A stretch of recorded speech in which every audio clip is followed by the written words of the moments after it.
ಶ್ರೀ ಪರಮಾತ್ಮನೇ ನಮಃ. ಶ್ರೀಮದ್ಭಗವದ್ಗೀತಾ ಅಥ ತೃತೀಯೋऽಧ್ಯಾಯಃ. ಕರ್ಮಯೋಗಃ. ಯದಿ ಹ್ಯಹಂ ನ ವರ್ತೇಯಂ ಜಾತು ಕರ್ಮಣ್ಯತಂದ್ರಿತಃ ಮಮ ವರ್ತ್ಮಾನುವರ್ತಂತೆ ಮನುಷ್ಯಾ ಪಾರ್ಥ ಸರ್ವಶಃ. ಅರ್ಜುನ, ನನ್ನನ್ನು ನಾನು ಕರ್ಮಗಳಲ್ಲಿ ತೊಡಗಿಸಿಕೊಳ್ಳದಿದ್ದರೆ ಜನರು ನಿರುತ್ಸಾಹದಿಂದ ನನ್ನನ್ನೇ ಉದಾಹರಣೆಯಾಗಿಟ್ಟುಕೊಂಡು ಎಲ್ಲಾ ತರಹದಲ್ಲಿಯೂ ಅನುಕರಿಸುತ್ತಾರೆ.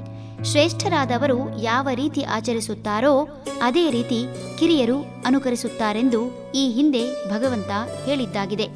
ಹೀಗಿರುವಾಗ ದೇವರು ಎಂದು ಪೂಜಿಸುವ ಭಗವಂತನೇ ಕರ್ಮ ಮಾಡದೇ ಇದ್ದರೆ ಭಗವಂತನನ್ನು ಆದರ್ಶವಾಗಿ ಇಟ್ಟುಕೊಂಡಿರುವಂತಹ ಅವನ ಭಕ್ತರೆಲ್ಲರೂ ಸಹ ಕರ್ಮ ಮಾರ್ಗ ಅನುಸರಿಸದೆ ತಮ್ಮ ಜೀವನ ಹಾಳು ಮಾಡಿಕೊಳ್ಳುವುದು ನಿಶ್ಚಿತ. ರಾಮ ಒಬ್ಬ ಆದರ್ಶ ಪುರುಷ. ಆತನನ್ನು ಇಂದಿಗೂ ಅನುಸರಿಸಿ ಆತನ ಗುಣಗಾನ ಮಾಡುತ್ತಾ ತಾವೂ ಸಹ ರಾಮನಂತಹ ಆದರ್ಶ ವ್ಯಕ್ತಿಯಾಗಬೇಕು, ರಾಮನಂತಹ ಒಬ್ಬ ಆದರ್ಶ ರಾಜನಾಗಬೇಕು, ರಾಮನಂತೆ ರಾಜ್ಯಭಾರ ಮಾಡಬೇಕು, ರಾಮರಾಜ್ಯವನ್ನೇ ಪುನರ್ಸ್ಥಾಪಿಸಬೇಕು ಎಂಬ ಆಸೆ ಇಂದಿಗೂ ಬಹಳಷ್ಟು ಜನರಿಗಿದೆ. ಹೀಗೆ ಪ್ರತಿಯೊಬ್ಬರೂ ತಾನೂ ಸಹ ಆದರ್ಶ ವ್ಯಕ್ತಿಗಳಂತೆ ಆಗಬೇಕು ಎನ್ನುವ ತುಡಿತ ಇದ್ದರೆ ಅದು ಸಮಾಜಕ್ಕೆ ಹಾಗೂ ಜಗತ್ತಿಗೆ ಒಳ್ಳೆಯದು. ಪ್ರತಿಯೊಬ್ಬರೂ ಕರ್ಮ ಮಾಡಲೇಬೇಕು. ಪ್ರಪಂಚದಲ್ಲಿ ವ್ಯವಹಾರದ ಸಮಯದಲ್ಲಿ ಯಾರಿಗೂ ಅನ್ಯಾಯವಾಗಬಾರದೆಂಬ ದೃಷ್ಟಿಯಿಂದ ಹಣದ ಚಲಾವಣೆ ಆರಂಭಿಸಿದ್ದು. ಆದರೆ ಇಂದು ಅದೇ ಹಣವನ್ನು ಅನ್ಯಾಯ ಮಾಡುವುದಕ್ಕಾಗಿಯೇ ಉಪಯೋಗಿಸುವುದು ವಿಪರ್ಯಾಸ. ಒಂದು ವಸ್ತುವಿನ ಬೆಲೆ ನಿರ್ಧರಿಸಲು ಇಂದು ಮಾನದಂಡಗಳೇ ಇಲ್ಲ. ವಸ್ತುವಿಗೆ ಆಕರ್ಷಕ ರೂಪ ಕೊಟ್ಟು ಅದಕ್ಕೆ ಅತೀ ಹೆಚ್ಚು ಹಣ ಪಡೆದು ಧನಿಕರಾದ ಜನರಿಗೇನೂ ಕಡಿಮೆ ಇಲ್ಲ.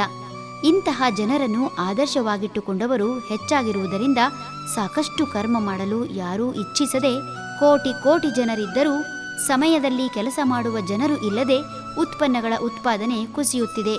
ಇಂದು ಬಂಡವಾಳ ಹಾಕಲು ಒಂದು ದೇಶದವರು ಬಂದರೆ ಕೆಲಸ ಮಾಡಲು ಇನ್ನೊಂದು ದೇಶದಿಂದ ನುಸುಳಿ ಬರುತ್ತಿರುವುದಕ್ಕೆ ಕಾರಣ ಕೆಲಸ ಮಾಡದೆಯೂ ಹಣ ಸಂಪಾದನೆ ಮಾಡಿ ಬದುಕು ನಡೆಸಬಹುದಾದ ಮಾರ್ಗ ಇರುವುದರಿಂದ. ಇಂದು ಹಸಿವಿಗೆ ಮಾತ್ರ ಕೆಲಸ ಮಾಡಿಸುವ ತಾಕತ್ತಿದೆ, ಬಿಟ್ಟರೆ ಕರ್ಮ ಮಾಡಬೇಕೆಂಬ ಮನಸ್ಥಿತಿ ನಿಧಾನವಾಗಿ ಮಾಯವಾಗುತ್ತಿದೆ.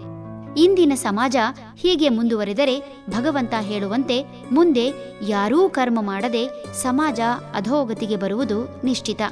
ಹರಿ ಓಂ.